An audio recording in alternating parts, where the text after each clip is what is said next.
My mom used to cut my hair. Then I started going to a hair cutting place. And it's like $30. And it's like, well, then when the pandemic hit, and then for a while there, for like 3 or 4 months, everything was completely shut down. You couldn't get your hair cut. It was illegal. And so then I was like, well, I got to do something here. So I just said, oh, I'm just going to try it. Cause I mean, who cares? I'm going to make a mess of things, but I cut it. And I was like, all right, that's actually okay. And then I did it again. And I was like, why would I pay for this? I look fantastic every time. And then you turn around. I have mirrors. I kind of look a really good mullet. Well, it helps when you have like very little hair. Gotcha. To be fair, you know, I don't think, because I don't do anything to the top. I just let the top grow out until it gets too long, and then I just buzz it down to where it's ugly again, and then I let it grow back out. Like, all I do is the sides. The hair on the sides grows way faster than the hair on the top. And I told the person who cut my hair that, and she's like all sciencey. No, you just can't tell. It's just because it's thicker. They all grow. It grows the same speed. Bull crap, it does. I don't care if that can't be backed up. I don't believe it. I feel like I can measure the length. I've got eyebrow hairs that grow out extremely fast compared to other eyebrows. Well, I have all my eyebrows always stay the same, but then there's one that just shows up one day. Like it happened like a beanstalk. It was just like all of a sudden it's like 4 inches long. I mean, it starts at the front and goes all the way through to the side. And I'm like, I can bend it down to past my eye. I'm like, well, how did that happen? How did that happen? Struggle's real. Oh, and my favorite. Oh, go ahead. I have this awesome tool. It is something that goes onto the clipper, and it's an eyebrow attachment. Okay. And it only has like the combs for like just about a ½ inch, and you can hit those suckers. You ever done that? No, I would be. It's cool. I'd be way too nervous. Really? Yeah. One thing that I remember, it just happened this year, and man, it pissed me off a little bit, but with no reason. But I was getting my hair cut, and then all of a sudden, I feel she takes the buzzers, and she starts going ring, ring, ring, right inside my ear, like on the inside. Like, what the heck are you doing? She's fixing you. Yeah, she's like, well, we just gotta get these things trimmed. What things? You know what things? There's no hair inside my ear, ma'am. I don't know where you went to school. She's like, okay. Yeah, I mean, hey, look, we'll pretend there's no hair in your ears. Yeah, don't buzz my forehead either. I didn't come for that. Like, just the hair part. Like, what is wrong with you? And so yeah, I had to face some hard facts on that day. Yeah. It's funny because hair is just growing everywhere at this point. Except, I mean, it's almost like you need to focus on wanting the hair to grow in really strange places, and maybe it'll go back to growing where you want it to grow. But yeah, like my nose, it's like, how is there so much hair growing out of my nose? Like I have multiple tools to take care of this. Yeah. First line is like hedge trimmers, and then I got to go in with like the little peanut thing that cuts the little trimmers, right? And then you go in with the thing that like it's like a roto-rooter, and you shove that in there, and it's bad. But yeah. It's like how and then like a week later, it's like I still see nose hairs. How is this happening? There shouldn't be hair. Like I'm gonna go with Nair or waxing it eventually. Yeah, and meanwhile, you do anything to have it on the top of your head. You know, you see these guys walk in with this like massive hairdo and stuff, and you're just like, it's like, screw you, you idiot. Yeah, quit bragging. That looks horrible. I would never comb all my hair like that. A man bun. Yeah. Oh, Oh, it's the man. worst. I mean, if I had that hair, maybe I would do it, but from my perspective, it looks pretty stupid. Yeah, that's dumb. And you're dumb. I actually had long hair and I never did the man bun. It wouldn't even have occurred to me. Your hair looked Wouldn't cool. even have You occurred had to a me. big old mane. I thought that was so cool. My hair's thick, so when I had long hair, it was it was thick. So Yeah. I probably wouldn't have gone into a bun, but I know what you're thinking. You can't picture it, can you? It's just flowing curls of red hair. Those days don't come back, my friend. Those days don't come back. Well, you talk about the stone with your name on it. I always wonder, is this new body, am I going to get some of my hair back? Because I will totally grow it back out. That was you talk about there's times in your life where you were Dave and then you were Davey. Mm-hmm. There was a time in my life where I had long hair, Mm-hmm. and people treated me totally different. Really? It was like the strangest thing. Yeah. Now, I admit that some of them weren't as edifying as others. I did get asked if I had drugs more often, which I never did. But Kind of had the hippie that was thing. always a strange event. But yeah, like people really treated me different. It was one of those situations where you're sitting there thinking, I don't treat people different based on how they look. Yeah, it turns out you do. Me with long hair, you're really cool too. Me with short hair, not so much. So, Well, I remember being jealous, so I probably treated you cooler when you didn't have it. yeah. Well, there was even a band that nobody would have ever heard of. Do you remember the Insiders? Yes, I remember the Insiders. Okay. Yeah, you Ska was remember my the thing. Insiders. Yeah. But they were like a local band, so I don't know Yep. how popular they were everywhere. But there was a guy in the band who I saw like years later, and he had long hair. And I was like, oh, you look good. It was Bo, the bassist. Mm-hmm. Do you remember Bo? Yeah, I beat him in an eating contest. Oh, that's right. Yay. So, yeah, I forgot that you and Bo go way back. Yeah. But I saw Bo and his lovely wife. I think her name was Carmel. But Bo and Carmel, I'm talking to him at a church, and Bo's got long hair. And I was like, oh, that looks cool. And he's like, Carmel, come and meet this guy.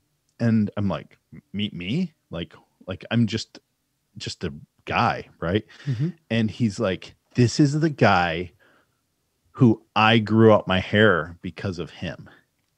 Can you believe that? Really? No, I didn't know that. And let's face it, Bo is pretty cool. Yeah, Bo like was if awesome. you looked at all the Insiders, you saw Bo and you thought that guy's cool. He was the fun one. He was the fun one. He was the one who had the standing title for the hamburger eating contest at whatever that joint was. Yeah. And then after their show, they did the contest again, and it was Bo as the guy who held the record. And then they had picked like 4 or 5 of us out of the crowd to compete. And boy, yeah, at Comet Burger of Royal Oak. And here's the only disappointing thing about it, I will say. Beating Bo and everybody else was very easy. Really? It wasn't even close. It was a speed contest. It wasn't like how many hamburgers you could eat. It was, all right, here's 5 burgers, and it's whoever gets done first. And weren't they like the little Yeah, they weren't that big. Like White Castle burgers or something. Yeah, they were sliders. They were a little bigger than that because it took 3 or 4 bites. But a White Castle burger you just shove in your mouth. But the not everyone, Dave. Maybe this competition was easy for you. It was easy for me because when I was done, I'm thinking, okay, how am I doing? Like I was so focused on the burgers, and when I looked over, Bo still had like 2 burgers left, and there's only 5 to start with. And then I look down the row, and he's ahead of everybody else. Meanwhile, my plate's gone. Everybody's like, You're well, like, give me my next plate. Here, he clearly won. So I got a signed T-shirt. Yep. And Yeah. So the only thing that I like the fact that I won, that's kind of a fun story. But I was a little disappointed that it wasn't even a competition. I don't know how Bo has the title here because, I mean, that's slow. I'm not an expert at this. I've never even really done that much. You just didn't know it was your calling. My dad, I did know it was my calling because my dad used to brag that he's like, I've never lost an eating contest. Because my dad, when he was a kid, a teenager, they would do stuff like that in youth group and stuff. My dad's got stories of, legendary eating contests and winning them all. So there is part of me that thinks to myself, at least at that time, now I would never probably win. But at that time I was like, no. I was born for this. We don't lose these. And yes. And there was, and you were determined. I remember the event clearly, and you were like, "Oh, I'm going after that." Like you had your game face on, and you were by far the most eager to be a part of this competition. Oh well, I mean, if you're gonna run, you run to win, my friend. You run to win, and there's only one person. Eat, you eat to win. That's right. And I've only ever done one eating contest with my dad, and I was so excited. I was probably like 12. And it was a pie eating contest at our church. And my dad was like, he was the eager person that you're describing. He's like, This is an eating contest. I always win. And but the thing was, you had to, it was a row, it was a table, a long table, and they had a whole bunch of pies in the middle. And you had to sit across, and it was a partnership. But the only key was you weren't allowed to feed yourself. You had to take this pie that's like a cherry pie and feed it to the person in front of you. And so my dad was like, here's your job. Never slow down. You just keep shoving that pie in my mouth because we're going to win. And I'm sitting here like, dude, I'm going to die. Like, I am going to win that. Like, it was so important to me. But so, okay, on your mark, get set, go. And I'm like, okay, my little hands, I'm shoving pie as much as I can. And I can feel my dad's like mouth on my hands. It was so horrible. Meanwhile, I got my dad's big fingers shoving pie in my mouth.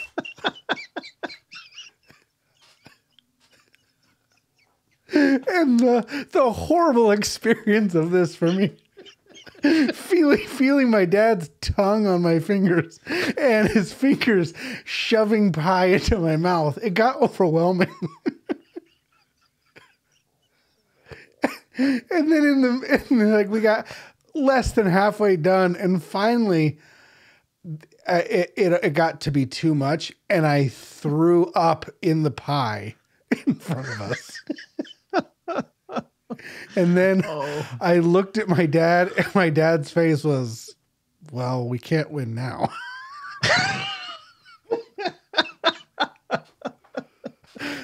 Oh man, I'm so disappointed in you. So I cannot say that I've won every eating contest. In fact, I can say that I was the direct cause of losing one of those.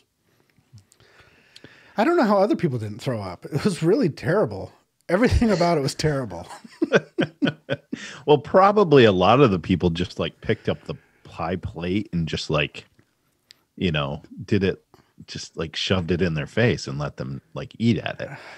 There was probably didn't hand feed it. Oh no. They were all hand feeding. Trust me. We weren't doing something unique. That's what everybody was doing. And it was so over the top. So see, anyway. I'm picturing this in my mind, and I'm picturing like they said go and everyone sort of starts, but then like they see the monstrosity that you and your dad are actually involved in. Yeah. And they all like stop and they look and they're like, like that's what I'm picturing in my mind, that what you and your dad were really doing was just wildly out of the norm. We would have won. I mean, because when, we had to sit there with our throw up pie plate. while the other people finally finished until they had a winner. And like we were way ahead. Gotcha. I think people were probably trying to break off some pieces, but this is like a cherry pie. This is not it's not like a cheesecake where you can break off chunks or something like that. It was like a big sloppy mess pie. and it was like, you can't tell what's finger or what's cherry. Oh, it was too much, man. It was too much, but I felt terrible. I really felt like I let my dad down. It was like I caused his very first loss. And so fast forward now, when I'm in an eating contest, it's life or death, because not only does my dad win and that gets passed on to me, but I have redemption. I have to pay due. Yeah. So, yeah. And so I think it's a little silly that you thought it was so easy, because I think you probably were shoving burgers down your throat as hard as you possibly could. 100% I was. Yeah. Okay. So we can very, very smoothly. This is very applicable, I think, to the reading today. Yeah. You'll see. You'll see. Yeah. Just the connections are going to be uncanny. Yeah. You're going to see, wow, they prepared so well. Yeah. How did they turn an eating contest into Romans? Exactly. Well, you're ready. Yeah. You're going to find out right now in Romans 12, 6 through 8. In his grace, God has given us different gifts for doing things well, like eating contests. Mm-hmm. So if God has given you the ability to prophesy, speak out with as much faith as God has given you. If your gift is serving others, serve them well. If you are a teacher, teach well. If your gift is to encourage others, be encouraging. If it is giving, give generously. If God has given you leadership ability, take the responsibility seriously. And if God has given you a gift for showing kindness to others, do it gladly. All right, Dave. So, this is talking about the things that you're good at. And when I see this list, I'm thinking, well, how do you view this? Do you view this kind of like a personality test where everybody's sort of dominant in one kind of area? Or is this sort of this is all the things a Christian is? Oh, yeah. I definitely think there are things that people are dominant. Because this says if areas. Your gift, meaning he's almost implying that nobody's the perfect package. So don't read it as if these are all the things you have to do. It's kind of like figure out where in the body, we were talking about different parts of the body have different functions. So figure out what your thing is. And then here's kind of like a list of potentials. Yeah. So yeah. And what I like about this is it says, hey, if this is what you're good at, this is what you should be doing. Right. And I see, like, it says, hey, if your gift is to serve them well, like embrace this aspect of you. And, I think it's very interesting. And I think it can be hard to analyze this for yourself. I almost think that others can see your gifts pretty well, but I think it's sometimes difficult to be able to see my own gifts.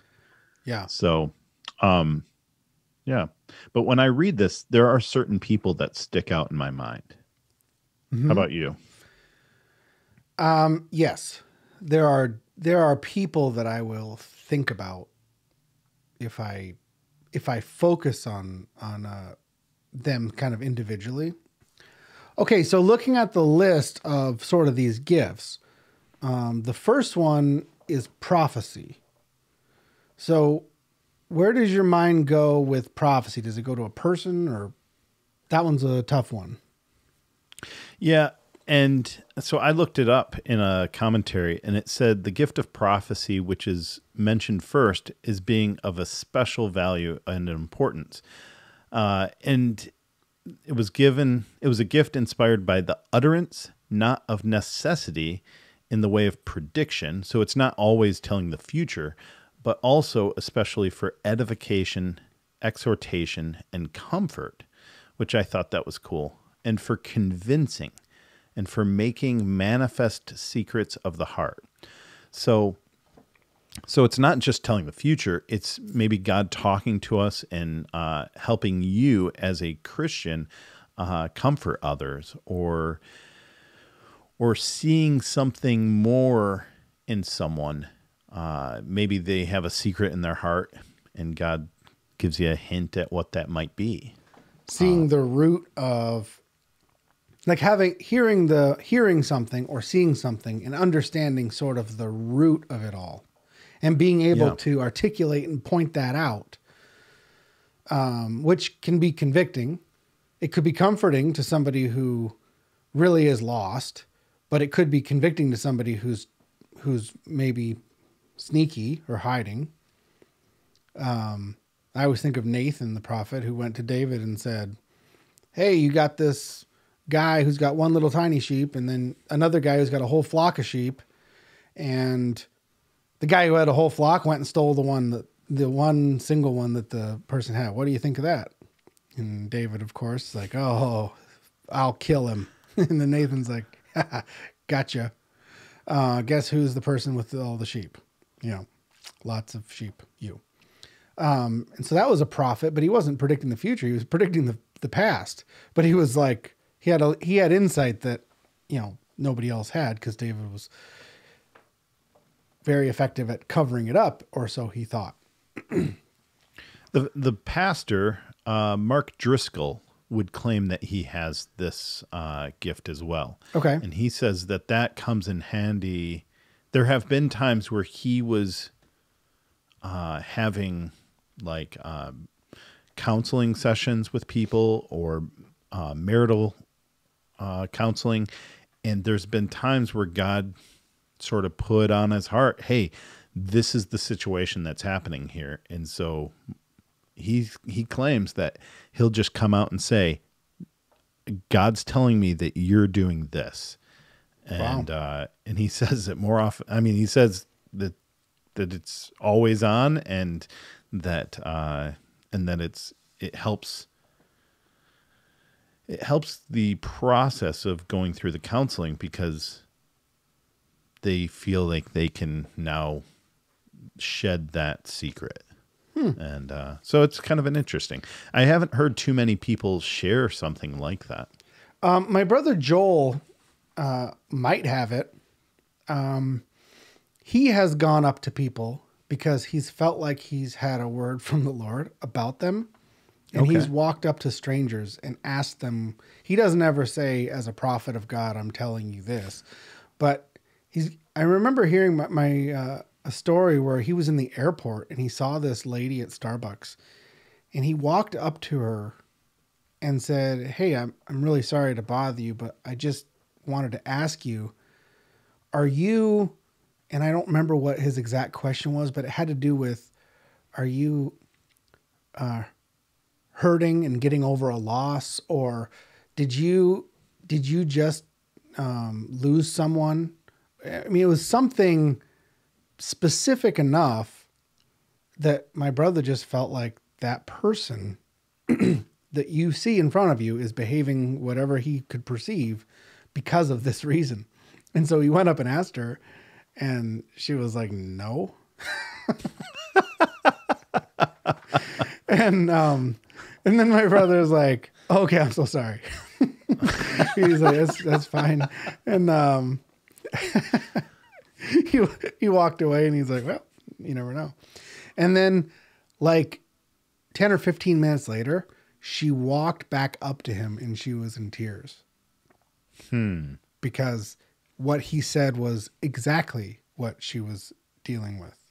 And then he had the opportunity to share the Lord with her and pray with her. And he's like, God just told me. I wasn't even sure. Yeah. That's why I asked a question. And so he's actually he's actually done this a few times, and he's readily admitted that sometimes either he's been wrong or they wouldn't cop to it. Yep. Or he's been right. That's exciting. Yeah. And so it's like, well, that is pretty cool. Hey, what's up? Oh, no. I wasn't answering. No, you didn't wake me. We're on, Steve and I are actually recording.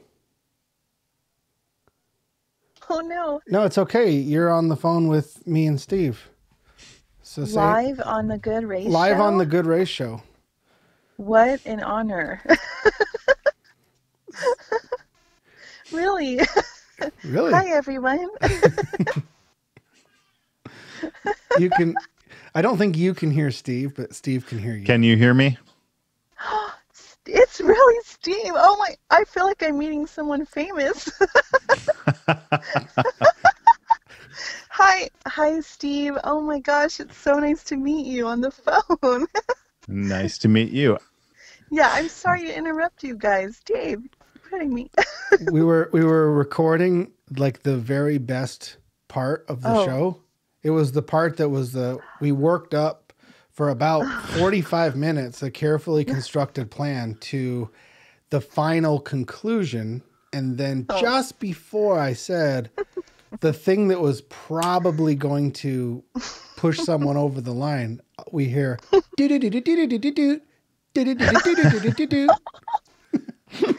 would have felt so bad. We're not live, so it doesn't, we're not, Well, I can cut things and stuff like that. So. Oh yeah, you can cut this right out. Okay. No. This is in it. You're on the show. I'm going to cut out the things that we're saying. So it'll just be you like a monologue responding. Oh, that'll be cool. Okay. I'm just joking. Aw. Well, man, I'll let you guys get to it. Which verses are you reading? Romans 12. Spiritual Romans gifts. 12, 6 through 8. Romans 12, 6 through 8. It's talking about spiritual gifts. Do you know anyone, Stacy, that has the gift of prophecy? As you understand it. Oh, if I knew anyone with the gift of prophecy? Mm-hmm. My friend Abigail says that is her spiritual gift.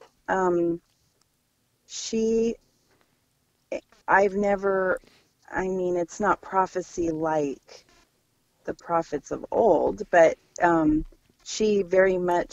it's very important to her to speak the truth at all times. So, and like specifically God's truth. So I think she sees it as that. So she sees it as, so she shares the gospel a lot with people. She, if someone's misrepresenting God in some way, she'll be the one to open her mouth and say something. So. Very cool. Has she ever been wrong? I don't know. She would say she's been wrong in her heart. Like she'll admit, like, I've been wrong where there's not a good, like, I don't have love in my heart when I'm giving the truth. And sometimes that can cause people to, not like be able to receive it, or it hurts them. So. Got it. Cool. So there's many ways to be wrong as a prophet, I think. Well, if we can salvage the audio from this show, it might be a funny one. Okay, I'm so excited. I love the show, and thank you guys for doing it. I'm learning a lot, and I look forward to it. So awesome. So nice. I told Steve about the other night. I told him that you recommitted your life, and that that Steve was praying for you too. That was pretty exciting for both of us. Yeah. Yeah, Steve, it's cool that I get to thank you in person. I thank you. I know this whole story sounds crazy, and it is, but thank you for praying for me that night, because, man, God showed up, and so thanks. I really appreciate it. Oh, well, I'm very happy to. It's awesome. All right. Well, have Well, a great thanks. time at church. We'll talk later. Yeah, have fun. All right. Bye. Bye. Bye.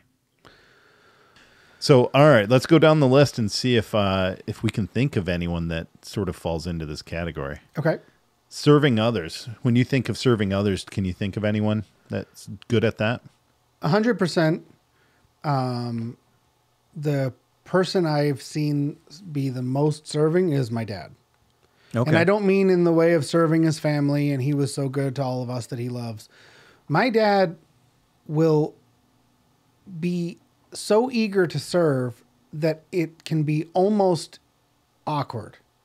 Like he will go into a situation, and when he sees people and he can see what they're trying to accomplish, trying to do, or what they need, he will abandon everything for a moment and put everything into helping the person. It's very interesting to see. And, if we go somewhere and then when it's over, we got to put the tables away and fold the chairs. Mm-hmm. My dad is doing that. He's jumped into action, and he is very good at taking charge and getting other people involved. Mm-hmm. But he's also got his sleeves rolled up and is doing whatever the grunt work is that has to get done himself. Yeah. And it's amazing. I've seen how much favor that has gained him in so many places where he goes, where he just, he ends up being somebody who, whatever the structure is, the leadership brings him on. Is like, we need this. Like, this guy is awesome. Like, we need him around, because he knows what needs to be done, and he's making everything better. Yeah. And I can say that in my life, I've learned that. I don't think that's as natural for me, but I have learned it. And so whenever I'm somewhere and we've got to do the tables and chairs, I am not eager to do it. Everything in me says I don't want to do that. But it's almost like I saw it happen my whole life. And so this is what we do. So we do it because it's the right thing. And even because of that, I have also seen myself get much. I mean, I've gained way more than I've ever worked for by doing that, by staying late.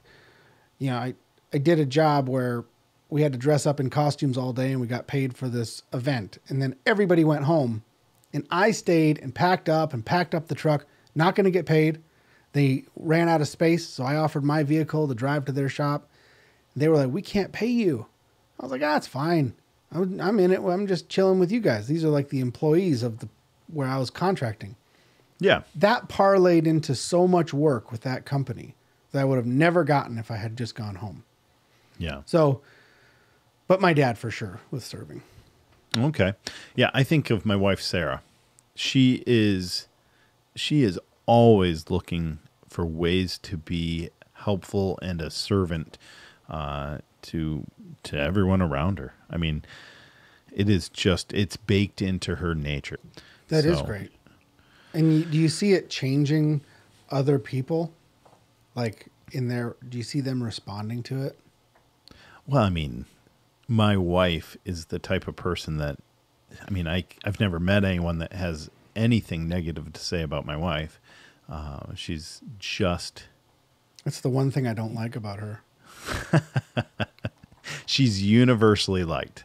Yeah. That's at least from my perspective, she is universally liked. And I think it's a result of how she really does look to serve others in everything she does. How about teachers? Teachers. I got a friend here in California. His name's Matt. And he takes the opportunity to teach people almost like a compulsion. Okay. So it's like if somebody talks about, oh yeah, I just got this new camera, he will start and say, oh yeah, I had something similar. And he'll sit there and talk about the menu settings with that person and what they need to do. And, I bought a surfboard, and he came, he's like, oh, cool surfboard. And then he pulled the surfboard out of my car. The top was down, pulled the surfboard out, set it on the ground, and then started teaching me to surf on the lawn. He was like, okay, so here's what you got to do. You got to get on your stomach, and then you want to pop up like this. And he's like teaching me. And I didn't ask for surf lessons, especially at that moment.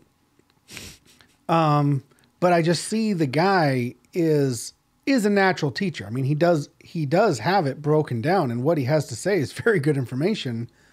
But not only is he able to break it down and have the information, he also is so eager to teach anybody about anything he knows who will listen to him. So good for him. Yeah. And I think if you asked me this 2 months ago, I don't think I would have said this, but I think my brother Andy is really coming into his own with teaching.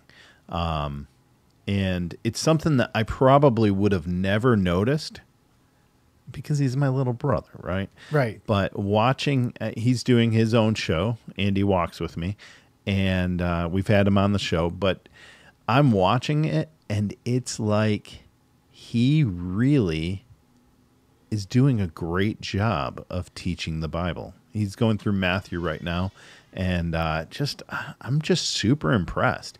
It makes me feel like he's doing such a good job that many times I listen to an hour-long sermon, and I don't get as much out of it as Andy's, 6 to 12 minute shot at each chapter.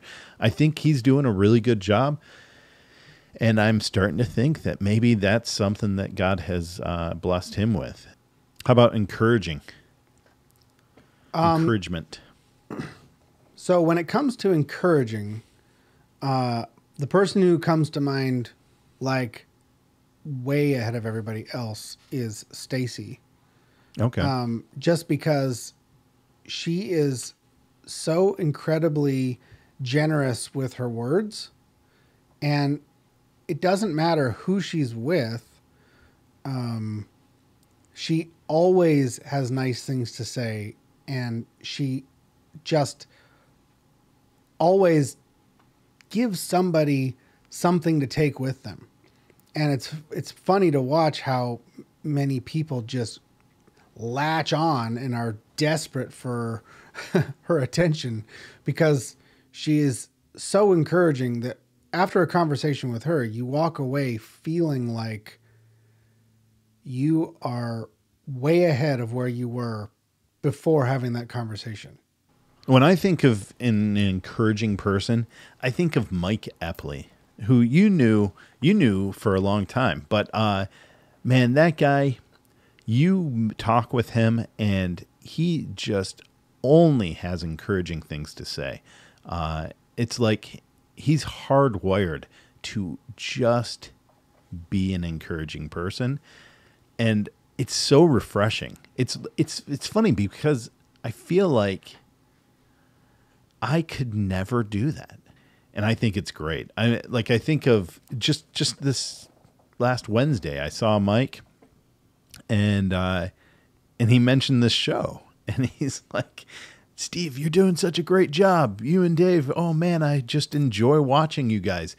And it's just the way he says it. It's like, wow, that was so encouraging.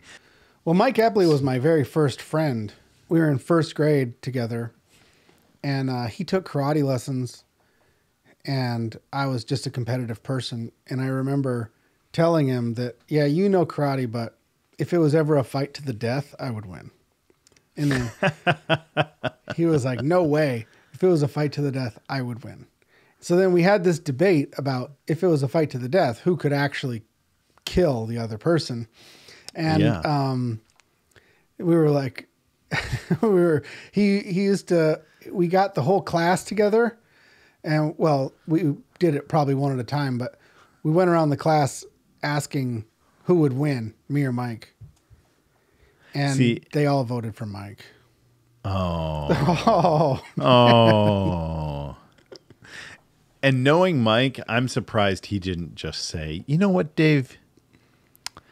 You probably would beat me to death. well, Because he's such an encouraging guy. he's an encouraging guy, but that was developed in second grade or after, is what I'm suggesting. Or just it was so obvious to him and everyone else in the class that he was going to beat you to death. Yeah, it's possible. How could he not? Maybe it was is doing you a favor. It was encouraging you to just to be honest with you. Don't mess with me, because I mean I'll kill you. Yeah. That was encouraging. He was encouraging me to do the right thing. Yeah. Don't mess with me. I know karate. Don't mess with the beast. He'll enjoy that. How about people that are givers? Givers? Yeah. I would say when I think about giving, that's another tough one because, people are generous at different times and kind of for different reasons.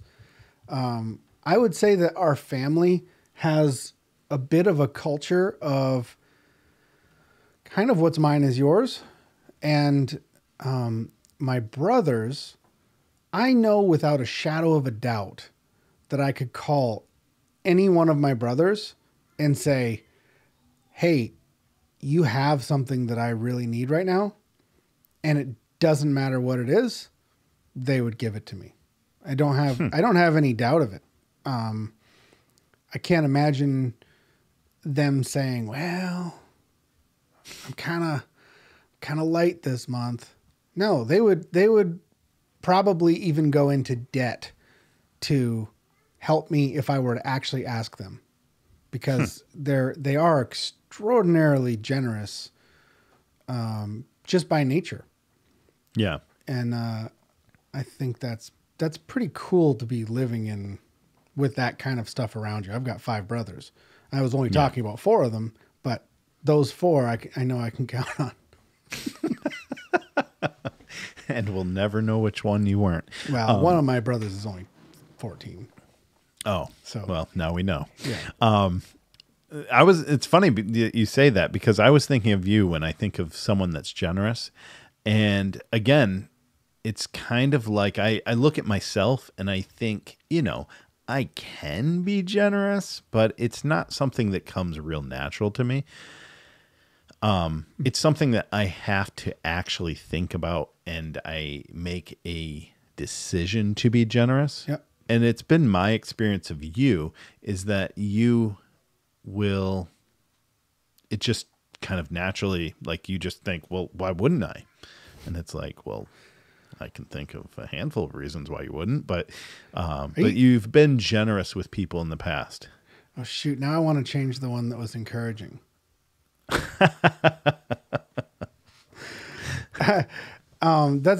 That's very nice of you to say. I also have to make the decision, though. I will admit I can be supremely selfish. But I always want to work on generosity. Like when I think about what is it that I need to work on, I'm pulled in that direction. Like, why aren't I more generous? I just need to be more generous. So that is sort of funny. But thank you, Steve. I don't know how to respond to that well. But how about leaders? Do you know anyone that's just a true leader? I would say that I have a friend in Texas named Sid, who was the one in charge of construction, and I worked with him.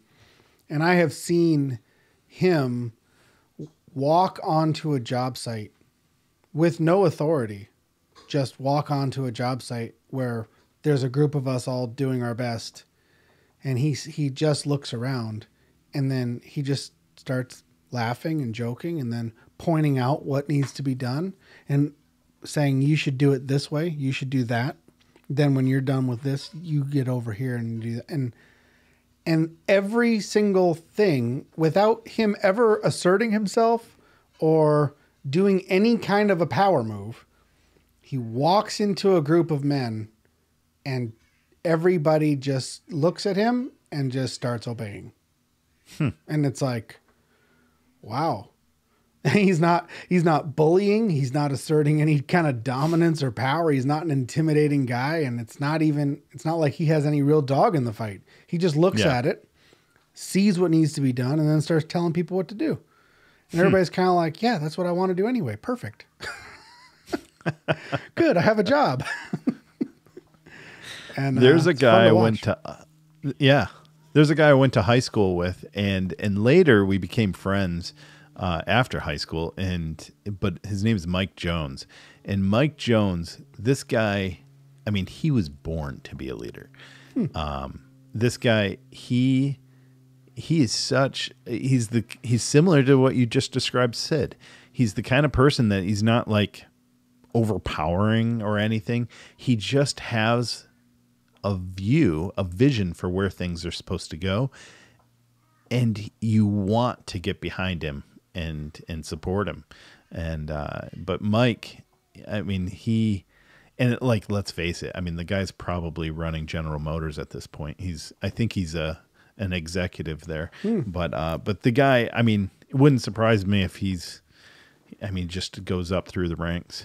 He's a bright guy, and you just want to follow him because he just seems to have everyone's best interest in mind and is just making the right decisions and where to go. So I think that's pretty impressive. Do you know anyone that's kind? No, not a single one. Yeah. When I think of kindness, I think of Jordan. He used to be on the show. Oh, yeah.